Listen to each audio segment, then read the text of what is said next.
Good morning, everyone. Welcome to our first panel, which is the 2025 Global Commodities Outlook. So what I'd like to do is just introduce myself briefly. Damien Pearson, my background is in funds management, private equity. I was at EMR Capital for many years. I just joined a new fund, which we're starting up, Oryx Global Partners in the Middle East. So what I'll do is I'll just ask each panelist just to introduce themselves briefly, and then we'll get started. Good morning, everyone. I'm Scott Darling. I work for Haitong International here in Hong Kong. I'm a sell-side analyst. I've been covering energy for about 20 years. Before that, I was actually in the industry in ExxonMobil. Haitong actually, a few weeks back, became the largest bank in China. Definitely our focus is more on energy markets, particularly clean energy. We've got a very strong franchise in China. But also we're expanding internationally as well, particularly in the Middle East. Yeah, good morning, everyone. Niv Dagan, Executive Director of Peak Asset Management. We're a boutique investment management corporate advisory business, Melbourne-based. We flew overnight, so a little bit tired. We had a few coffees.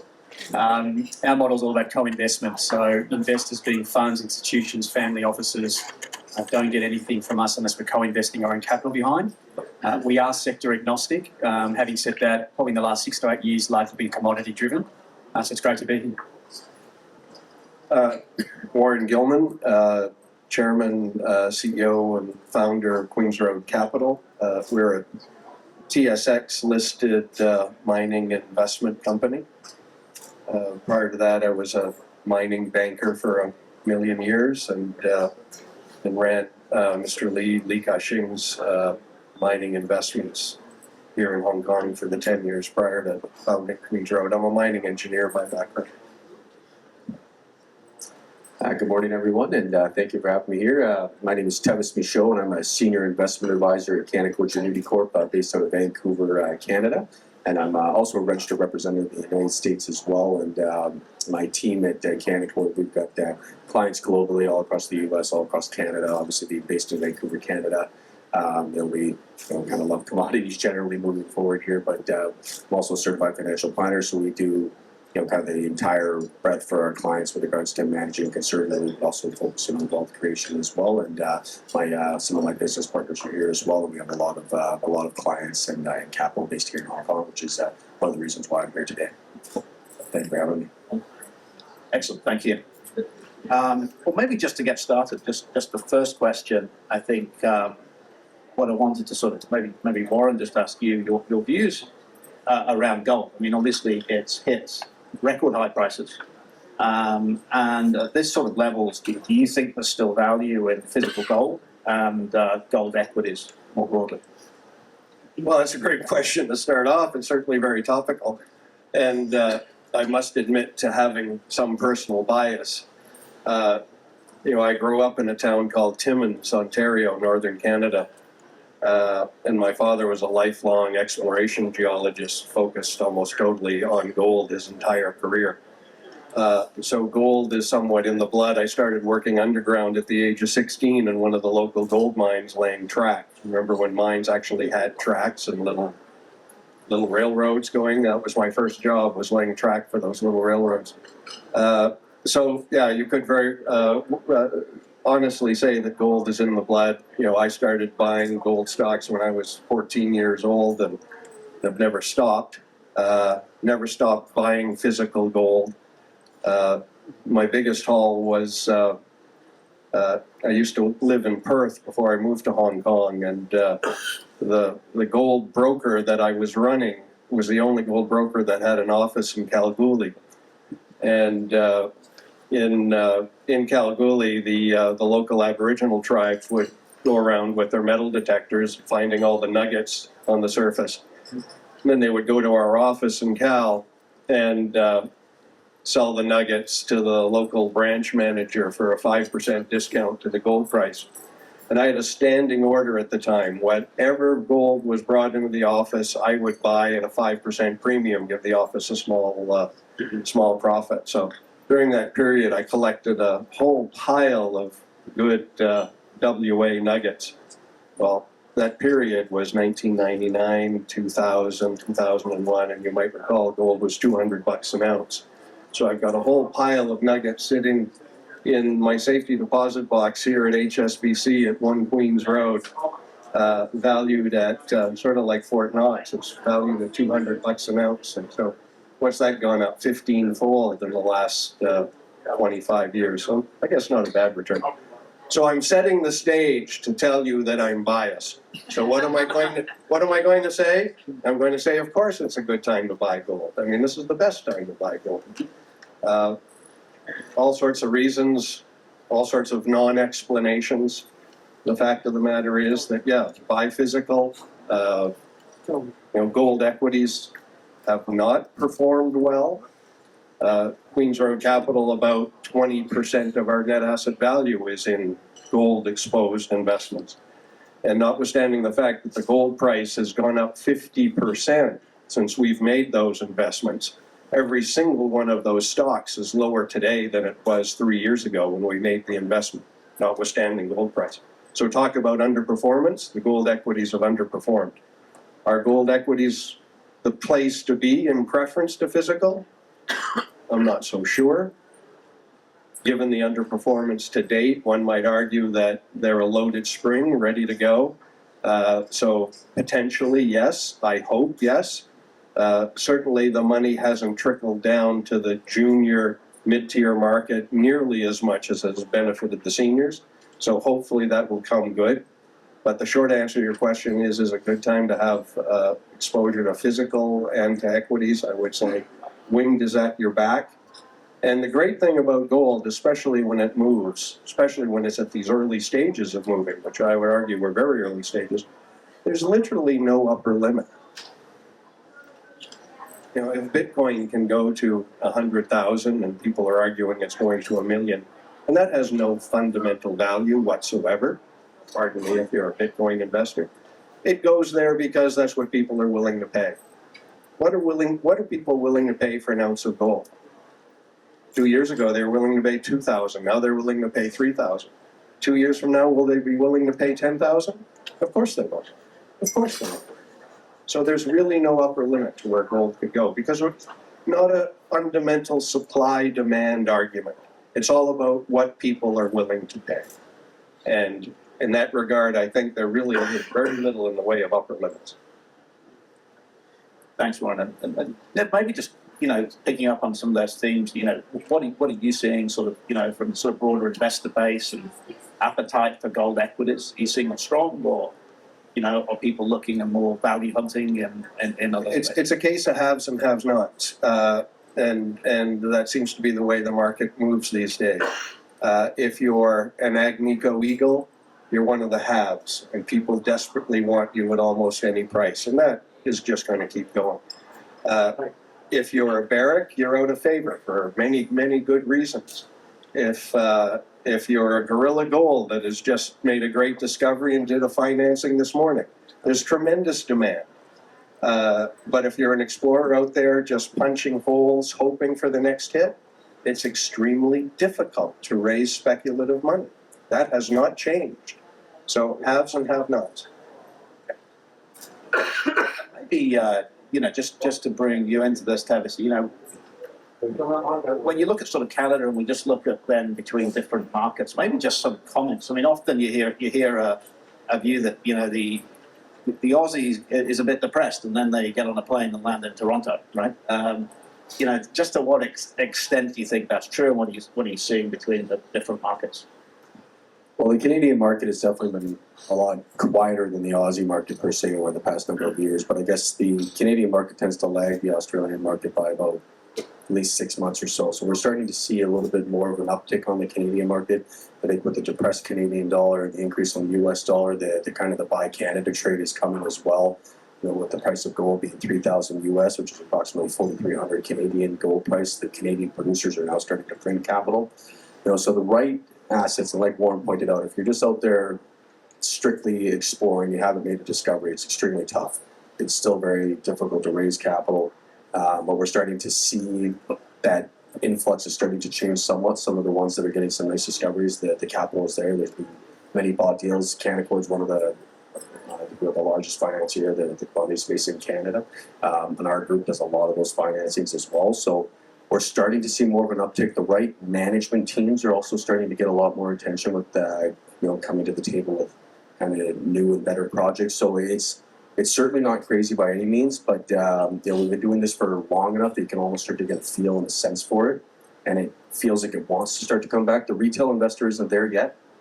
Some of the smarter money per se is starting to move. We're starting to see some of the institutional funds and some of the old boys, the old people, kind of getting more involved and writing bigger checks. So it feels like the flow is starting, but it's still early on in the sector. We're not quite there yet.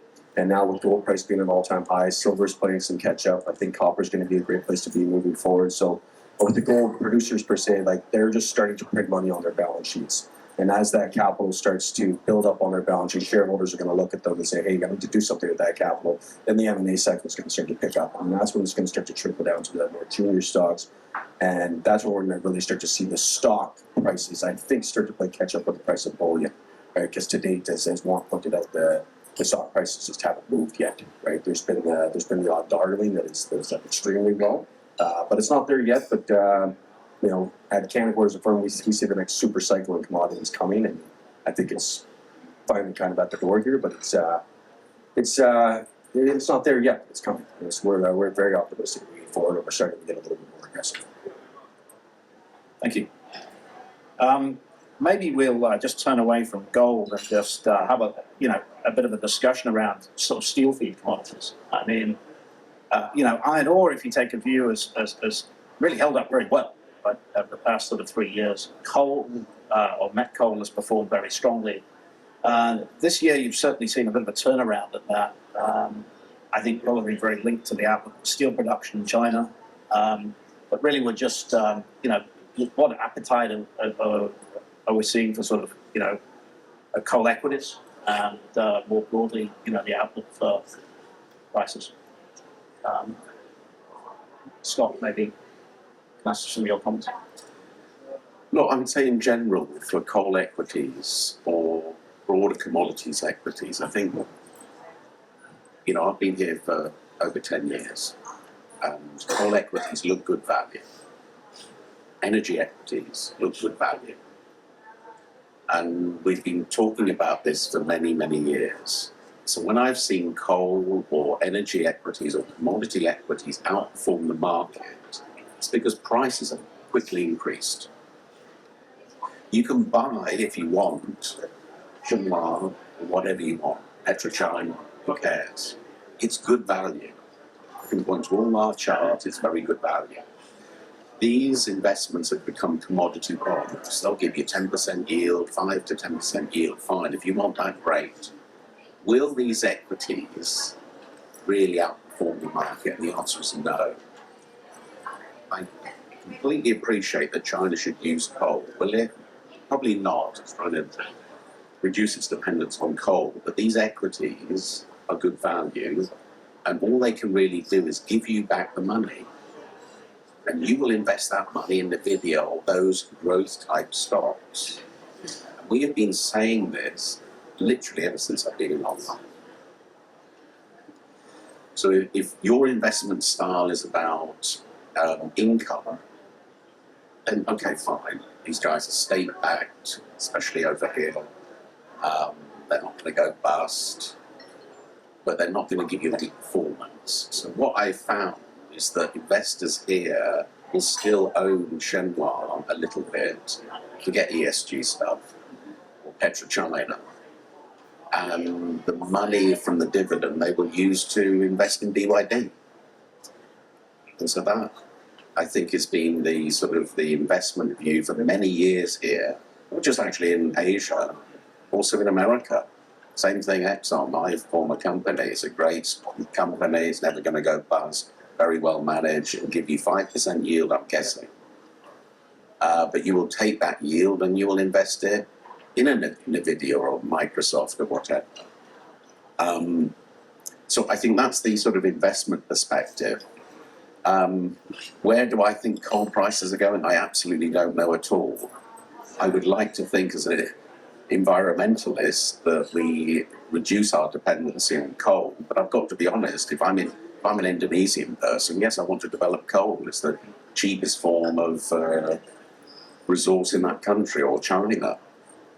So I think it's interesting. When I joined Exxon, Lee Raymond, the chairman and CEO, didn't even believe in climate change at all. He believed in the lowest cost for commodities. And I think now, after COVID, we've always wanted to go renewables or whatever. But in actual fact, what do we want as a consumer? We want actually the lowest form of energy. Now, if it's coal and it pollutes things, okay, I'm sorry. So I think that's how I think some countries are realising that because it's affecting their policy. I mean, Canada, I would argue, should go back to fossil fuels, should forget renewables, etc. I think, different countries have got to sort out their energy transition how they want. I don't know if there's any other comments on that from the panel. I mean, I think it's, just picking up on that, comments around Exxon. Obviously, BG announced this BP announced this week that they were going to basically retreat to the traditional oil business. You've obviously got a very pro-fossil fuels government in Trump. And, you're seeing a number of lenders, actually retreat from the net zero banking advice. And I guess, is that, you sort of look at that, do you think that's going to accelerate coal prices or, interest in, more coal and oil related equities? I think the whole energy transition is an interesting one. I mean, what we are seeing in the US, especially Trump's putting a lot of pressure on a lot of the whole E and S and G and climate and Paris and the Accords, and we are seeing going back to the traditional fossil fuels and drill. So what you're saying as well is absolutely correct, that we are seeing the consumer at the forefront here, and they're dictating the pricing at the moment. What George was saying as well, I mean, I spent 2 years in Canada and found that the Canadian market is essentially 6 months backward looking. So where you do see that, an appreciation and revaluation relative to the ASX. But we are seeing, going back as a whole, more money coming into the explorers, which is interesting. So for the first time, I'm saying down under, we are seeing a lot of consolidation, whether it is in coal or oil and gas or gold. I mean, especially gold with, price hovering around 5,000 Aussie per ounce. But overall, going back to the energy transition, it comes down to the consumer, and the investors want to make money and get the cheapest, rather than the cleanest. And that's how the market has definitely shifted in the last probably 6 months. Let me throw my 5 cents into this, Damien. I'm a long-standing bear on anything that's sort of energy related. But in the near term, look at supply, look at demand. Supply, we got OPEC just desperate to keep increasing supply, looking for an opportunity, looking for a window. You've got Trump encouraging OPEC to open up the spigot and provide supply. You've got domestic concerns in the U.S., drill baby drill, as you said. So we're going to have increased natural gas supply. We're going to have increased oil supply from onshore U.S., perhaps even offshore U.S. going forward. We have growing détente, shall we say, with Russia. If Russia trade reopens again, we've got massive supply. So from OPEC, from US, from Russia, from all 3 major suppliers, you've got huge pressure to increase production. Demand, it all comes down to China. We've got China demand, next to zero growth.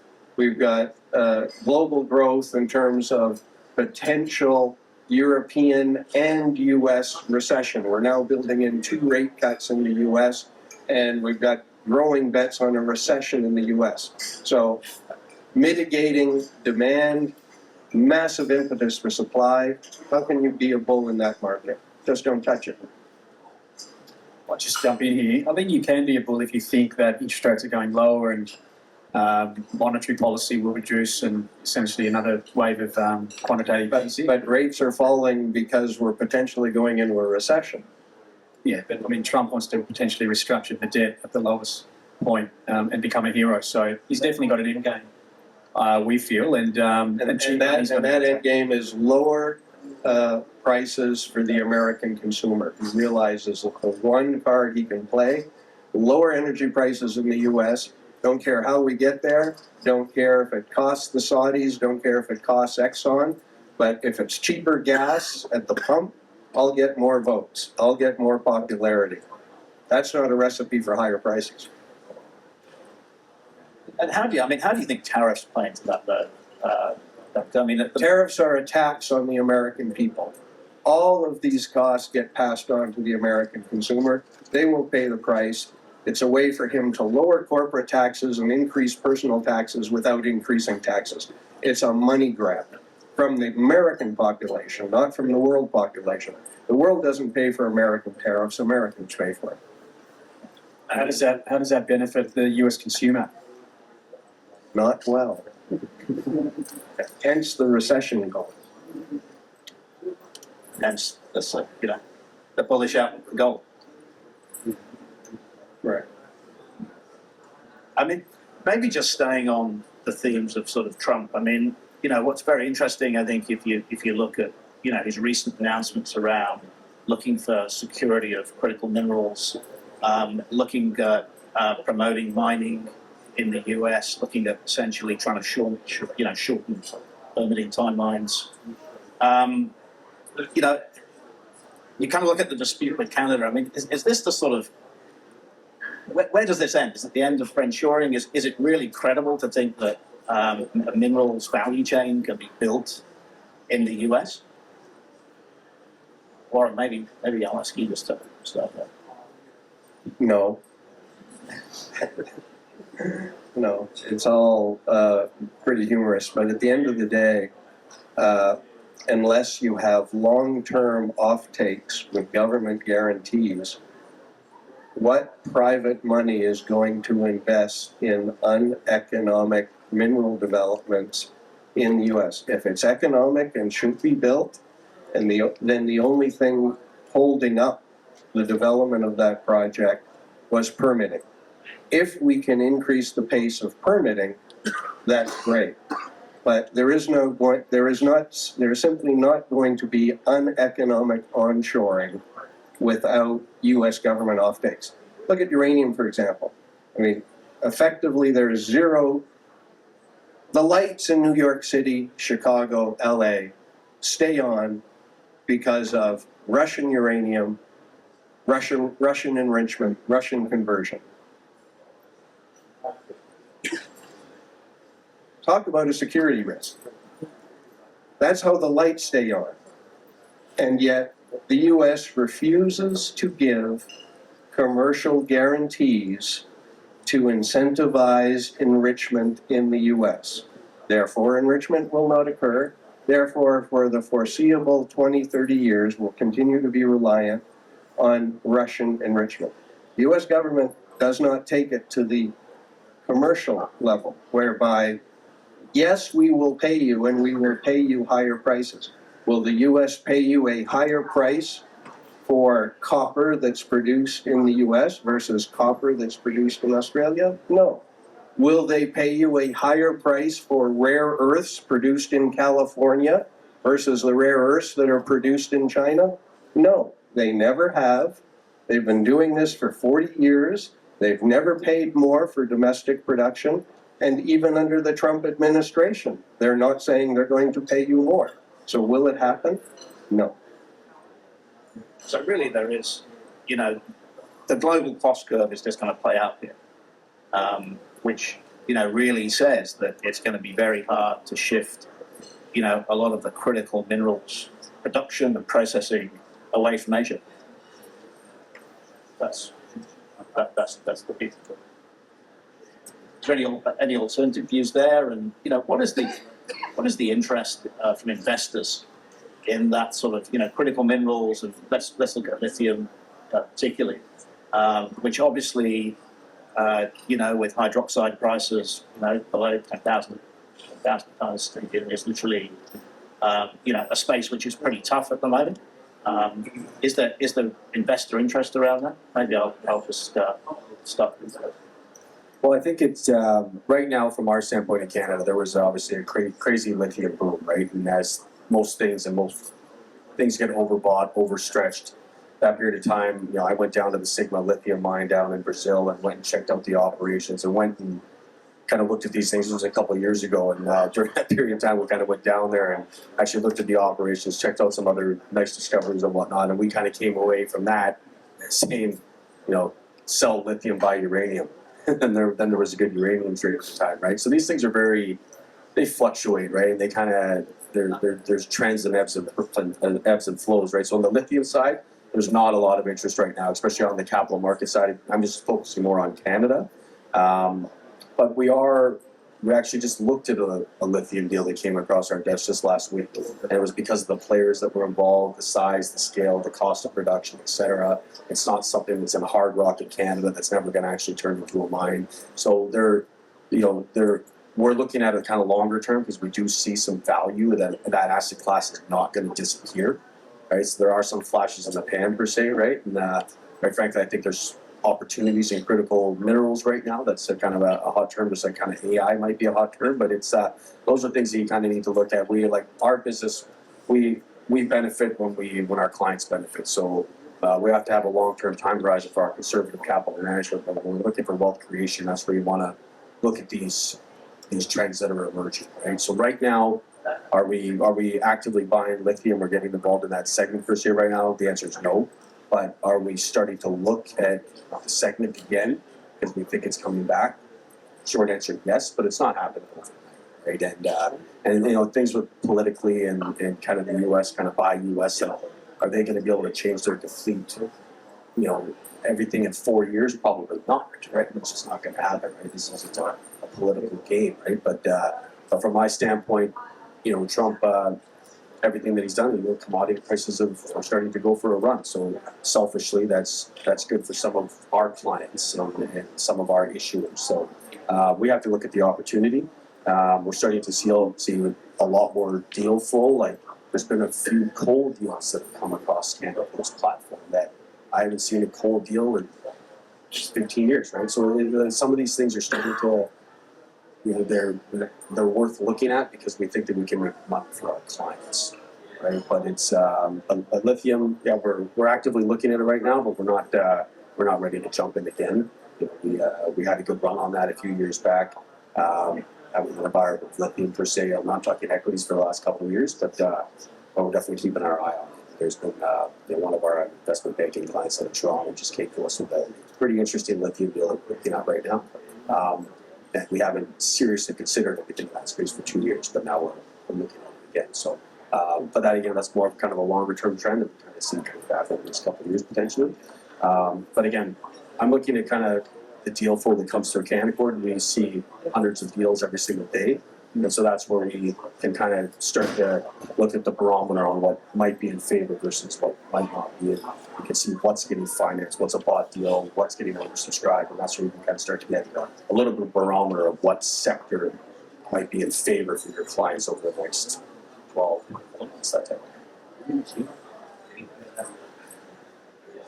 Yeah, no, look, some good points. When I was in Canada, it was all about cannabis, right? I still remember seeing a few, farmers turning into and creating literally cannabis farms and selling it and IPOing, literally, going from lettuce to cannabis, right? Things always go in cycles. And look, lithium, what was fun about lithium is that the retail investors absolutely love lithium. And still remember here where you had Jody DeRouge, who just was a prospector and just going out and literally staking thousands of acreages in Canada, in Quebec, in the James Bay region, and selling it to the Aussies, right, for a crazy premium. So look, when it's good, it's good, but everything has a bust and everything moves in cycles. And right now it's all about gold. We're seeing the inflows is in gold and copper, antimony, gallium, a little bit of those side metals, but we'd love to see lithium coming back in because that brings a lot of interest from the retail investors, which creates liquidity. Just a few comments I would say on lithium. And I would say one of the biggest mistakes I've made as an analyst here is actually backing lithium stocks. And I think one of the reasons is I don't think any of us in this room really know the cycle. Lithium as a commodity hasn't been around that long, actually, relative to, say, oil, which is my background. So I don't really know lithium cycles, and I don't believe many people here or in the world know lithium cycles. So we had a bull market in 2022, great, really well. And I guess my mistake is in the oil world, supply quickly does respond to demand. I think in the lithium market, you've got a load of big players who just always tell me they're the lowest cost producers, whether it's Australia, Chile, who cares? You could say the same thing in oil, but that cycle responds a lot quicker than lithium does. I actually think now, after my mistake, which nearly got me fired actually, you're probably going to get consolidation simply for to reduce your costs. I mean, I used to cover this Levant or Arcadium lithium. I'm very surprised, like Exxon is getting into lithium. Why? Because they relate to lithium because they mine in Canada. So the engineering is sort of similar. That's why they're getting into lithium. So in actual fact, while the lithium sector in terms of equities has been a dog for I don't know how many years, right? And no analyst will say, hey, I think lithium prices are going up.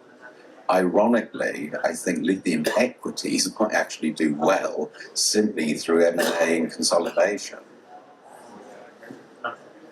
And I think the issue with lithium is the integration as well of the supply chain, which I think gets sort of missed a little bit as well. So the lights will stay on despite being underwater, but significantly by CSO. Yeah. So that's the addition, John. I mean, maybe just moving away from sort of lithium and thinking about the broader sort of battery material space. I mean, lithium is probably the biggest way to play it, but is there other opportunities around there? Graphite has had a very sort of difficult time recently, and arguably there's technological risk around it. Do you think there's other? What's the outlook for the other battery materials? And is there investor interest there? Maybe I'll start with you.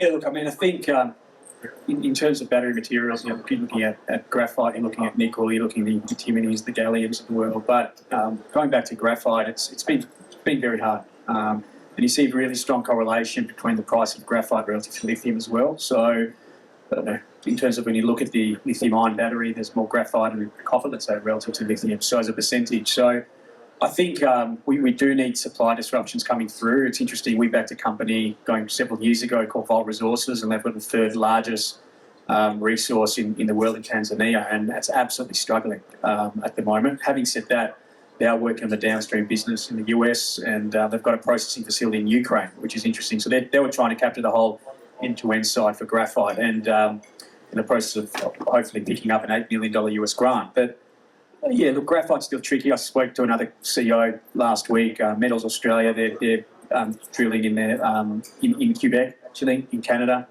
At the moment, they're seeing a lot of investor interest coming through in terms of their. I mean, it comes down to exploration resource, but I think it's just going to take time. I mean, you need to see us more consolidation, more M&A, and you've seen, and also the high cost producers are going to find it very, very difficult to raise sufficient capital in the market.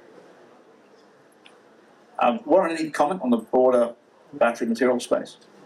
I've got a rule of thumb: whenever you see one of these monikers, battery materials, critical minerals, just run in the opposite direction as fast as you possibly can.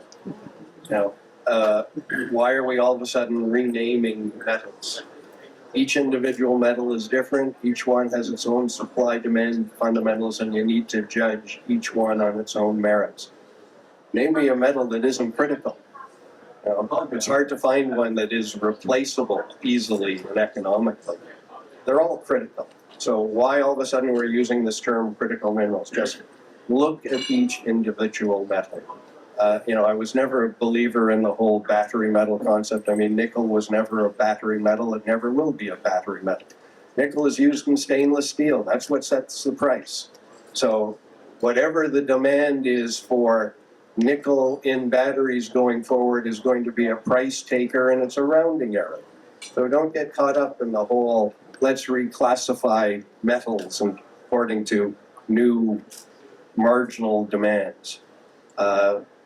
There are metals that from a pure supply demand, looking at all demand, not just the latest, sexiest change in demand, all demand, there are those that are in fundamentally oversupply and those that are fundamentally in undersupply. And it takes a long time for that fundamental picture to change. Nickel, the world has changed. Nickel is dead. If you've got a nickel project here, unless you're going to be in the top decile of production on the cost curve, find another project to work on because it has no future. Lithium, I'm afraid, I view as zero future. We should put the final nail in the coffin of lithium. We got WA producers that are trying to expand their way into profitability. We're losing so much money on this level of production, but hey, we can get economies of scale if only we expand. We got African producers that are trying to expand their way to profitability. We got the US now encouraging, not now, but for the last several years, encouraging production of onshore lithium. So Ioneer is going to develop their mine. Thacker Pass is going to get developed.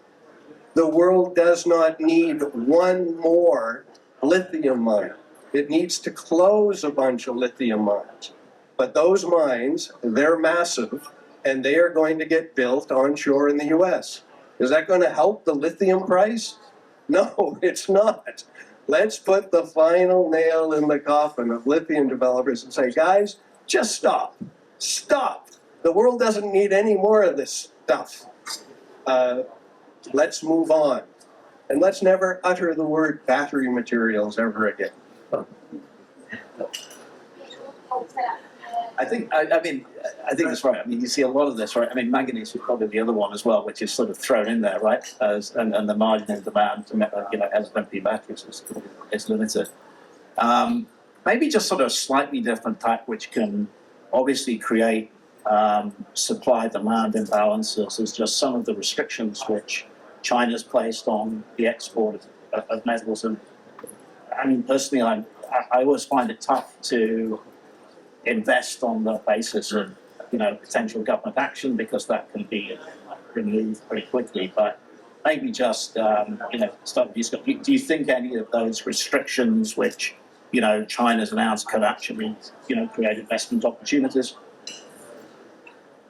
I mean, despite what Warren said, I think if you're a rare earth producer in California, like MP Materials, I actually think this is a benefit.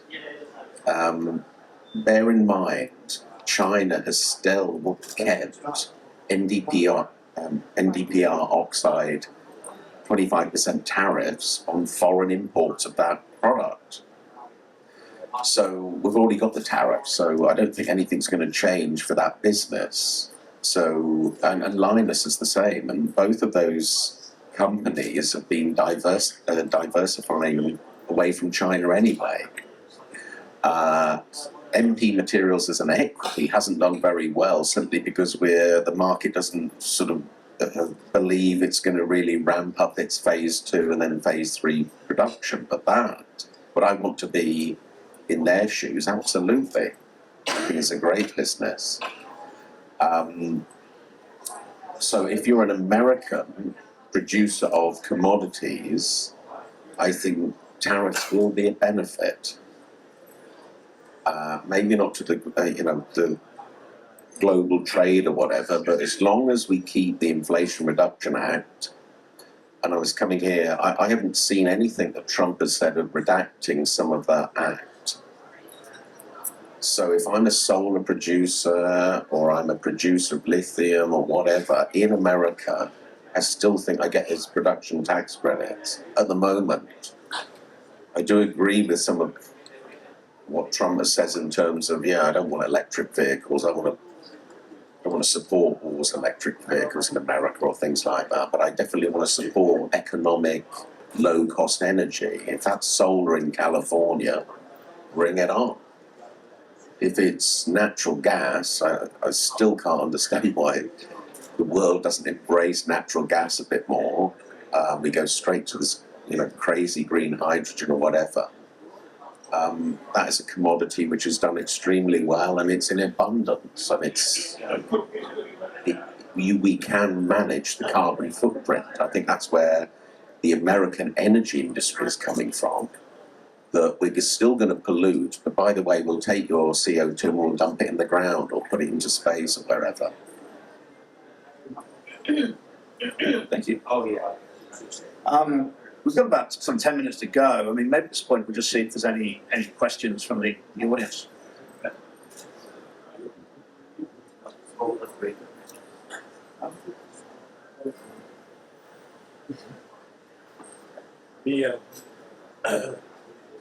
A lot of the gold price action. Is there any technical aspects that you could allude to in terms of all the gold that's being moved from UK to the US? Whether that, while it may not have affected, could have affected the spot price, because a lot of the derivatives which run out of London haven't had the physical holdings in London to support them. Is there any insights into that at all? My view on all these things, and our keynote speaker made a mention of the move in copper prices, again, tariff generated. Those are short-term aberrations. Sure, we had gold move to the U.S., we had copper move to the U.S. So we've got Chicago prices higher than London prices, and we've got potential shortages in London. That's a one-time move. It means we've got a split in pricing in the short term.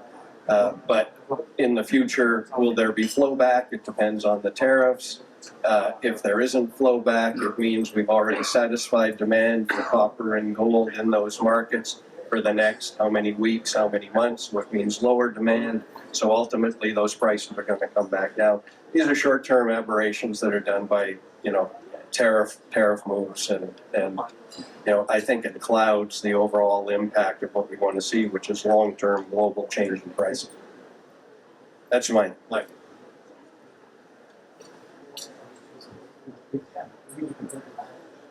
Any other questions?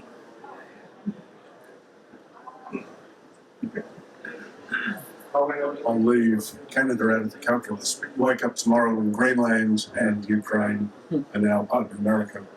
What next? I don't think Ukraine's going to be part of America. I think Ukraine is, the writing is on the wall for Ukraine. The question is the writing on the wall for the Baltic states and Serbia, Romania, and all the eastern states? That is a question that Mr. Trump, I think, will have to deal with in short order. I don't see necessarily a change in Greenland either. Any of those things going to have an impact on change in metal prices or commodity prices? I think the biggest change is if we have peace in the Ukraine, do we have a further détente with Russia, which brings all of those commodities back onto the world stage in terms of supply, and that could be significant for energy prices, maybe in the short term for uranium prices. That's the near term risk, I would say. Yeah, there's certainly been a lot of restrictions. Obviously, your point regarding supply is interesting because we don't feel that Greenland will be taken over in Ukraine. I think it's just a political stunt, essentially. But Yeah, look, it comes down to demand and supply, and if you do see Russia come into play, then I agree with you, Warren. I mean, uranium prices and oil and gas prices, you're going to see more supply that drives high. So that's something that we're looking at.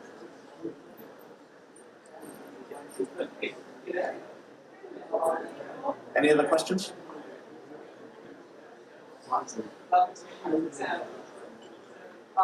Okay. Well, look, I'd just like to thank everybody for their time today, and we'll wrap up here. Thank you. Yeah, thank you.